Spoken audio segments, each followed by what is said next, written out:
Hello, guys. Thank you very much for joining me. This is your one and only Waka Waka Doctor, bringing you the best of migration across the world. If this is your first time of joining me, I want to say hit the follow button. Make sure you stay glued to this channel because I share tips as to how to move abroad with respect to jobs and education all around Europe, all around Africa, all around the world. So, if you haven't seen any of my videos, you need to check them out because irrespective of the country you want to go to, I probably have a video I've done about it. Okay, so whether it's France, Germany, Italy, United Kingdom, Canada, Australia, New Zealand, Finland, Norway, Sweden, Germany, Portugal, Italy, Switzerland, Malta, Poland, it doesn't matter what the name of the country is, I probably have a video that can help you, okay, whether it's jobs or through education. Today, we're doing something different again. We're going to talk about how to move to Canada, but if you're applying through the study route. I've done a video about this, but it's almost a year old. And today, the difference is we're going to be taking you step by step as to how you can apply for your own admission on your own. Okay, doing it on your own. Do it on your own. That's what this video, DIY. Okay, so how to apply for admission into Canada by yourself. All right, if you choose to do it on your own. And just the way I do it, I usually would bring up someone who's got an experience as to how to do this. Okay, so we'll take a couple of questions, as many questions as we can, and make sure you have your pen, make sure you have your paper, because we're going to be doing the talking. Someone is saying that nobody's talking about Brussels. That's what, because you don't listen. You don't listen. Brussels. Brussels is in Belgium, and there's a video on my YouTube channel that talks about Belgium. So you just need to look at my YouTube channel and you would see Belgium. Okay. If you cannot do it on your own, this process, if you cannot do it on your own, and of course, you can reach out to me via my email and we'll see what we can do. But let's talk to you as to how you can do this on your own. So I'm going to bring up my guest straight away. So that we. Okay. Let's see. Hello, how are you? I'm fine, thank you. Thank you very much for joining me and coming here to share this opportunity with people who want to listen and learn. So we did agree that we're going to teach people, but we're going to go boom, boom, boom, boom, teach people how to apply to schools in Canada on their own. And, that's what we'll be talking about. So first and foremost, just a quick introduction so that people can know who you are. Oh, absolutely. But before I do that, I just want to say thank you for bringing me on here. It's nice to be on here to kind of share more about to the community about moving abroad. I love what you do. It's absolutely fantastic. I think I was blown away when you mentioned all the countries you've covered. That's totally fantastic. But yeah, I'll jump into the introduction. My name is Tolu. I go by Unravel with Tolu online. I'm passionate about studying abroad, especially moving abroad in general. I believe one is supposed to move away from their home country at some point in their life to kind of see what's out there, whether you live in Africa or you live in Europe or you live in North America. I post a lot about Canada precisely because now I'm in Canada. I used to be in the UK. And yeah, just all that experiences really brought me to where I am today to kind of also help people to learn to do things by themselves. I think we live in a time where agents will always say, oh, you need them to do this. I don't really believe that's the case. You can do things by yourself. All it requires is research. So thank you for bringing me on here today. Fantastic. You might need to work a little bit on your audio so that Oh, really? you, if you're using your earpiece, that might be a problem. People might not hear you Okay. clearly. So say that again. Is it better now? Much better. Okay, So I will yeah, not use my Ravel with Tolu lives in Canada at the moment. She moved to Canada from the UK, so she's in the best position to tell you how to apply to these schools in the UK. So we're going to get right to it. The steps that people need to take to apply to schools in Canada. Absolutely. We know that Canada, if you ask a lot of people, number one is Canada. Where do you want to go to? Canada. Where do you want to move? Canada. So tell us, how do people do this? How can they apply? What's the steps to take? Absolutely. So I've outlined like 5 to 6 steps for you that'll make it easy for you to get admission to Canada. The first step I would say is find the school or the course you're interested in. Don't be afraid to go on Google to do that Google search. So for instance, if you're interested in business administration or masters in business administration, just go on Google and type Masters of Business Administration Canada or postgraduate, or if you're looking for undergrad as well, do the same thing and remove the masters from it, and you see different results, right? So now this is where you have to do your due diligence to kind of go through that list, and which takes me to the next step, which is narrow down your choices. Of course, Google is going to present you so many results that you have to filter that out. One of the ways I would recommend that you filter that out would be cost, location, requirements, and length of study. So if you didn't know this before, now in Canada, if you study only 1 year in Canada, you only get 1 year work permit. So most international students want to be able to stay longer than 1 year because you need at least 1 year work experience so that you can eventually apply for your permanent residency. So I would say don't look at 1 year programs, but if that's what you can absolutely afford, then you have to go for it. So once you narrow down your choices, now it's time to apply for the schools. But before you do that, aside, even if you're able to afford it, the key thing to ensuring that you even get that admission is knowing that you meet all the requirements. Canadian schools are very competitive, I will tell you that. And I would say don't be afraid to kind of look for courses out of the ordinary. Like for instance, people will be more inclined to do, let's say, masters in computer science. But if that's very competitive, you could look for something in information technology. You could decide to go to a college rather than a university. So those are also the viable options you should also consider. I often say that people wouldn't want to go to college because they think college is lower than getting a master's, which is not always the case. So the next thing I would say is apply to the schools you've chosen. So in order for you to apply to the schools that you've chosen, you need to fill out the application form. Most times the application form costs an amount of dollars, somewhere between 100 to 200 Canadian dollars.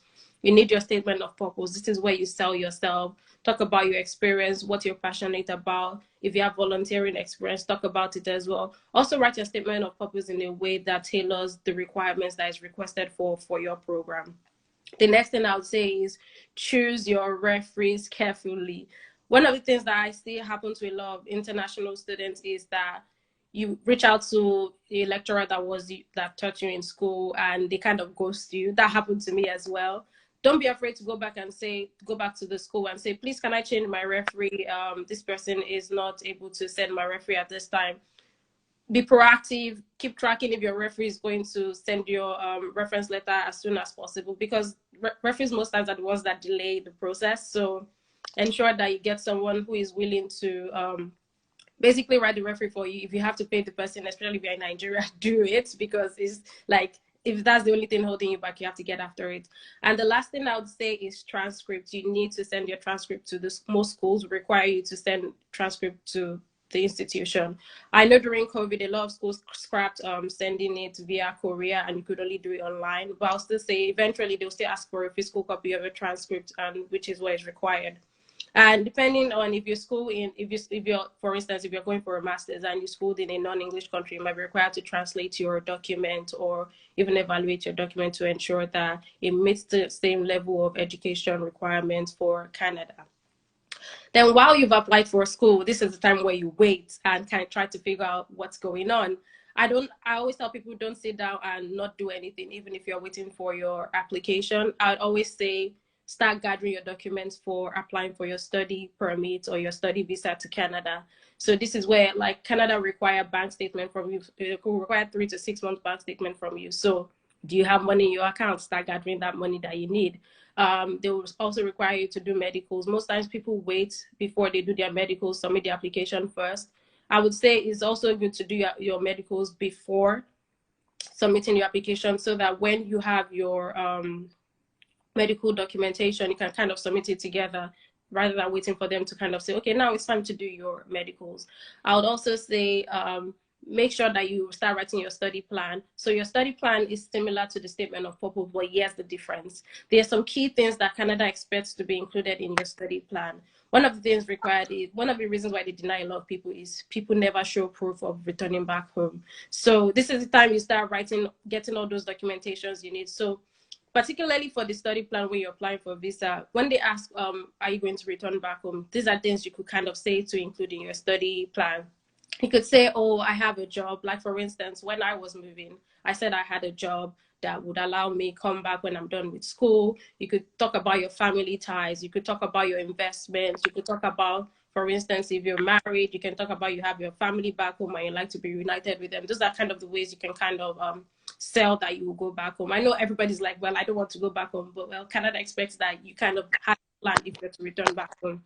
And lastly, if you now finally get your admission, now this is the time to actually put all those action into place, because all the hard work you've been doing and preparing for that next level, you've already there. So once you get your admission, you're not now scrambling around trying to look for anything. You pay your acceptance fee and make sure everything is okay. Most schools will give you a conditional offer to see if you meet the requirements. So one of the conditions they could give you is show proof of funds. So even before you even get to the study visa phase, some schools will say show proof of funds before they can even give you your full offer. So it's important that you get all this ready. So with all these steps, I believe you'll be ready to study abroad. And if you don't get the admission, start from the beginning again. You go back to step one and see what you did wrong. And I can share my own experience with you.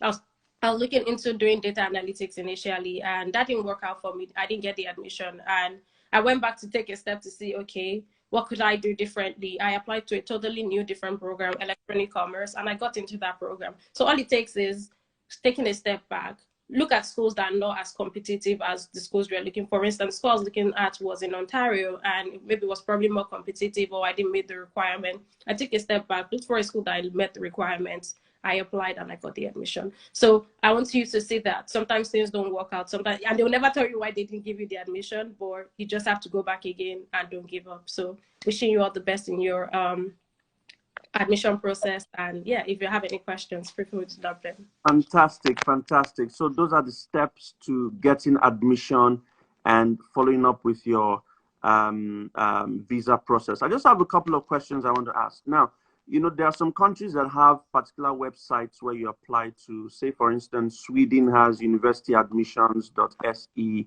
Austria has studyinaustria.at, and like that. So for Canada, is there a central admitting pool, or you need to apply through each university?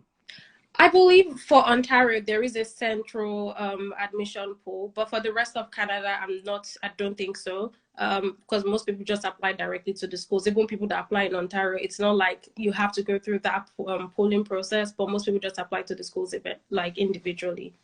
So just like you said, you start by searching on Google, undergraduate program in Canada, master's program in Canada, PhD program in Canada, and then the schools come out. You click on the school, look for your course, make sure you have the requirements, and then you apply through the school. Okay. Now, concerns of people will be this. Number one, is IELTS compulsory? Number two, can I move with family to Canada? And number three, do we have to pay application fees? Number one, IELTS is not compulsory. I'm always mad when people who are from English-speaking countries always go write IELTS. You don't have to write it. One of the things I would say is, if you see IELTS is compulsory, write an email to the school and say, I'm from an English-speaking country. I studied in English. If you had your master's, your undergraduate degree in an English-speaking country, or even if you're in secondary school, you can say, oh, I did WIEC, and here's my O-level result. I had B3 in English, so this is kind of my proof. I can kind of say that this is equivalent to GCSEs. So does that, like, English is not compulsory. The second thing about moving with family, absolutely you can move with family, but I would say one of the things that scares people when it comes to moving with family, or one person goes first, is that you have to show proof of funds. So for every dependent that you have to show more money. So if you don't have all that money at once, it might be best that somebody goes first, or maybe you can't go with everybody at once. Maybe you take one child with you, then maybe others come in the next batch. Sorry, I can't remember your third question. Application fees. Application fees. most Canadian schools will collect application fees. I know there are a few schools that do not, but I can't remember them off the top of my head, but there are a few schools that will not take application fees. Also, there are some schools who would say they would not collect application fee from you till you get your admission. So that's also a possibility. Fantastic. Okay, one more question I'd like to ask. There are a lot of questions, but let's go step by step. Yeah. People often say Canada is expensive, so let's talk about the overall cost. And based on your own experience now, how much in total can people expect to have if they want to make the move to Canada? I'm just talking about one person wants to make the move. How much? The border. I'll say at least you need 20,000 Canadian dollars. I'm just being honest with you. For 20,000 Canadian dollars, you're talking about, say, $15,000, thereabout, US dollars? Yes, probably about that. I don't know what the US conversion rates, but Okay. yeah, but if I was to do that in Naira, I think it's about 500 and something. So that would be, I So don't you need know. about 10 million naira? Yeah, over 10 million Naira, at least to start with. Okay. Yeah, because I believe for the government of Canada for immigration for students, you need at least 10,000 Canadian dollars. That's what's the requirement. So even if you think you're going to need less than that, you need to show that for proof of funds. So already that's $10,000 in. Then if for whatever your school costs, then you add that to that.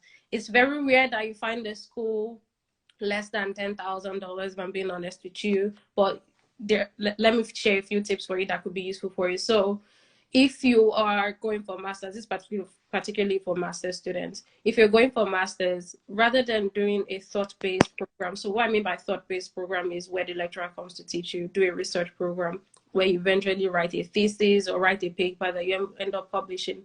And the reason why it's cheaper is because you don't go to classes as much. So you only be paying continuing fees. So continuing fee could range from somewhere between $2,000 to $5,000. And also with research-based programs as well, your supervisor is likely going to have some sort of funding for you. So that's also like a cheaper way to kind of get around it. I would also like another way, because people will be like, oh my God, I don't have that money.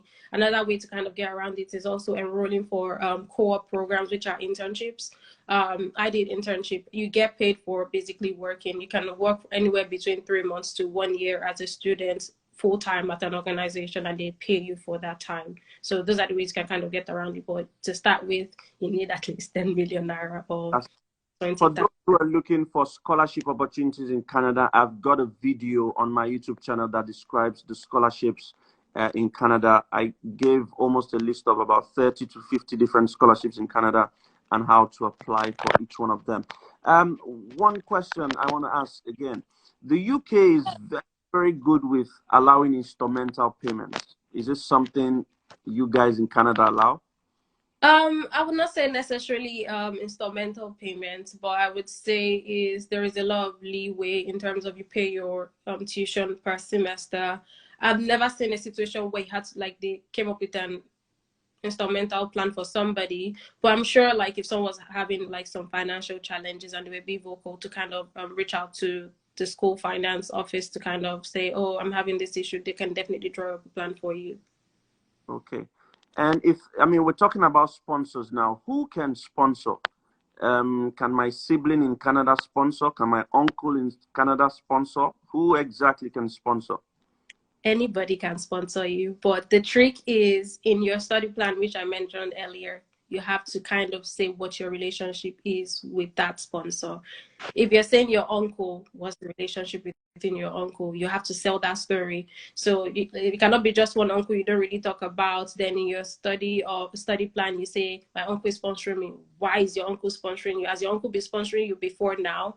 What's that relationship between your uncle? Are you an orphan that your uncle is like? Those are the questions you kind of have to explain why that person is sponsoring you. If it's your sibling in Canada, it's kind of easier because there's that family tie. I can kind of explain why that person is sponsoring you. But if it's somebody random, then you have to kind of really defend that. I've seen situations where like I've helped people out in terms of like defining their study plan in terms of, oh, it's someone random that kind of sponsored the person, and we're able to kind of establish relationships. So with this particular case that I'll use as an example, this was a family friend, and he established how this man's child and him are good friends, and they went to the same school. He has been interested in his education. So that's kind of like everything is all about, let me say, package it nicely for it to be believable. So sell that believable story to the visa officer, then that could work out for you. But definitely anybody could sponsor you.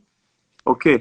The UK also allows for people to transfer from, say, Nigeria or Ghana, to transfer from their undergrad and just transfer to the UK. Does Canada allow transfer? Yes, they do allow transfer. People transfer from Nigeria to Canada. People transfer from different schools in Canada. So, like, if you're an undergrad, chances are you might have to go to college first. So if you go to college, you can also transfer your credits and get into your second year of school or even first year of school. All that is really important in your transfer is what are the courses you did before. Do you meet the prerequisites for that transfer? If you do, then you can absolutely transfer. And what about HND and third class set of people? Does Canada accept them? That's a very tough one. For HND, absolutely. Like you can get into schools. I would say you probably have to look more into colleges. I'm just being honest with you. For third class people, it's not impossible, but it's going to be really tough for you. I remember back in the day, they used to say even people with 2-1, Canada would not even take you. So you can imagine, but I would say it's definitely possible. Like, do you have work experience kind of back up why things have changed for you in terms of now you're the best person to be in this program? Of course, then if you have like 2-3 years work experience, 1 year work experience, it's all about selling yourself, selling your achievements in that role, and do that. You can also allow volunteering experience to speak for you. So it's all about your story, really. Package that story right, and yeah, you'll definitely be able to get in. Fantastic. Look, guys, we've been talking about the step-by-step process of how to get admission in Canada, and she's done justice to that. You can follow her on her Instagram page. It's Unravel with Tolu. I've just pinned it there. Unravel, UNRAVEL, with Tolu, TOLU. And she's described masterfully the step-by-step process of how to gain admission in Canada. Follow her, watch her videos. She makes videos as well with respect to Canada. She shares a lot of information with respect to moving to Canada. So I'm sure that you would gain a thing or two from her. So please take the steps if Canada interests you, and hopefully you can meet her somewhere, maybe along the streets of Ontario, Canada, or wherever it is. But thank you very much, Tolu, for sharing this. Just to round up, she did say that go to Google, search undergrad, postgrad, PhD programs in Canada. Look for the schools that have your choice. Apply directly. Submit the application documents. Pay your application fee, if any. Get your referees. Get your transcripts. Apply for visa. Have a study plan. It's important. When you get admission, you can also apply for scholarships. I've got a video on my channel that talks about scholarships. Again, I'm just going to say that our handle is Unravel with Tolu, UNRAVEL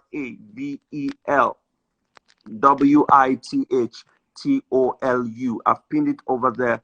It's Unravel with Tolu. She would help you as much as you can. For those who are saying, put your name here, that is a problem. People don't listen. You don't listen. Drop your handle. Put your name here. I've spelled it twice now. They still are asking questions. Unravel with Tolu is a name. Unravel with Tolu. I will leave this video on my Instagram feed. It will also be on my YouTube channel. Thank you very much for joining us today. They will bring you another video another time talking about another country. Cheers, guys. Bye. Yeah, bye.